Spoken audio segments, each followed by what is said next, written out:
Actor గా ఇది ఖచ్చితంగా నేర్చుకోవాలనిపించింది మాత్రం ఖచ్చితంగా జూనియర్ ఎన్టీఆర్ గారిది అండి. అది నేను 100 సార్లైనా 100 చోట్లైనా చెప్పే అవకాశం వస్తే చెప్తాను. Because I don't know if I ever told you. So Rabhasa cinema shooting లో మేము ఒక సాంగ్ షూట్ చేస్తుంటే ప్రేమ్ రక్షిత్ మాస్టర్ కొరియోగ్రాఫర్, ఆ పాటలో it's a single shot, rights 2 minutes shot అనమాట. 2 నిమిషాలు కంటిన్యూస్ సింగిల్ షాట్. తారకన్న లేరు, స్పాట్ లో లేరు, తారకన్న క్యారవాన్ లో ఉన్నారు. ప్రేమ్ రక్షిత్ మాస్టర్ డాన్సర్స్ కి నేర్పిస్తున్నారు. డాన్సర్స్ పొద్దున్న 8కి స్టార్ట్ చేస్తే 10:30 వరకు they practice perfection. 80 members dancers. అది అయిన తర్వాత హీరో గారిని పిలవనంటే తారకన్న వచ్చారు.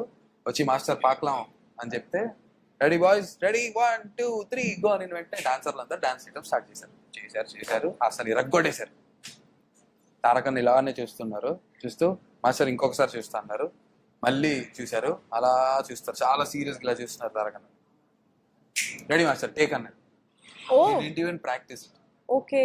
ఐ స్వేర్ ఇది నేను 1% ఎగ్జాజరేషన్ ఉన్నా సరే ఆ సినిమాలో నటించిన యాక్టర్ అజయ్ గారిని అడగచ్చు, జయసుధ గారిని అడగచ్చు, జయప్రకాష్ రెడ్డి గారిని అడగచ్చు, నాజర్ గారు, వీళ్ళందరూ ఉన్నారు ఆ రోజు. నాగినేడి గారు, ఐఎమ్ సారీ, వీళ్ళందరూ ఉన్నారు. సో అందరు కూడా ఏంటి ఇంతసేపు ఇంత పెద్ద స్టెప్ ఏంటి ఇలా చూసి టేక్ అంటున్నారు, అసలు ఇది చూడాల్సిన ఘట్టం, ఇది ఒక పెద్ద ఘట్టం అన్నట్టు మొత్తం కాస్ట్ అందరం అలా కూర్చొని చూస్తున్నాం. ఆయన వచ్చారు, టేక్ అన్నారు, మేకప్ అది సెట్ చేస్తున్నారు, రెడీ 1 2 3 గో అంటే టపా 2 minutes చేశారు. షార్ట్ ఓకే అంటే మొత్తం డాన్సర్లు అందరు అందరు డాన్సర్స్ ఆర్ విజిలింగ్ టు తారకన్న.